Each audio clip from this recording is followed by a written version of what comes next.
ঢাকা বিশ্ববিদ্যালয়ের হৃদয়স্থল ডাকসু শিক্ষা, সংস্কৃতি ও সংগ্রামের প্রতীক এই ছাত্র সংসদ বাংলাদেশের ইতিহাসে এক অনন্য অধ্যায় রচনা করেছে।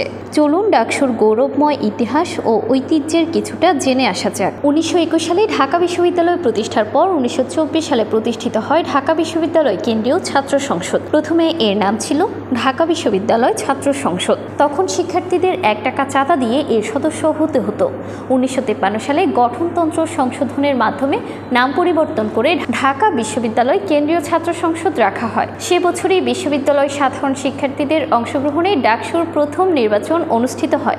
আর এভাবেই যাত্রা শুরু হয় দেশের স্বাধিকার, ভাষার সংগ্রাম ও স্বাধীনতা এবং গণতান্ত্রিক আন্দোলনের অন্যতম সূতিকাগার ডাকসুর। ব্রিটিশ শাসন থেকে শুরু করে ভাষা আন্দোলন, 69-এর গণঅভ্যুত্থান, 71-এর মুক্তিযুদ্ধ, প্রতিটি সংগ্রামে ডাকসুর নেতৃত্ব ছিল অগ্রগামী। 1952 সালে রাষ্ট্রভাষা বাংলার দাবিতে ডাকসুর নেতৃত্বে ছাত্র সমাজ রক্ত দিয়েছে।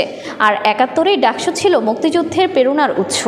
1971 সালের 2রা মার্চ ঢাকা বিশ্ববিদ্যালয়ের ঐতিহাসিক বটতলায় প্রথম স্বাধীন বাংলার পতাকা উত্তোলন করা হয়েছিল, যা ডাকসুর নেতৃবৃন্দের অন্যতম সাহসী ও বলিষ্ঠ উদ্যোগ। স্বাধীন দেশে প্রথম ডাকসুর নির্বাচন হয় 1972 সালে। দীর্ঘদিনের বিরতির পর পুনরায় সরগরম ডাকসু। ক্যাম্পাস জুড়ে নির্বাচনী আমেজ বিরাজ করছে। ডাকসু ও হল সংসদ নির্বাচন 2025 মনোনয়নপত্র সংগ্রহের আজই ছিল শেষ দিন। এখন পর্যন্ত ডাকসুতে 124 জন ও হল সংসদের 200-এর বেশি প্রার্থী মনোনয়নপত্র তুলেছেন। ডাকসু শুধু একটি সংগঠন নয়, এটি বাংলাদেশের গণতন্ত্র ও স্বাধিকার আন্দোলনের প্রাণকেন্দ্র।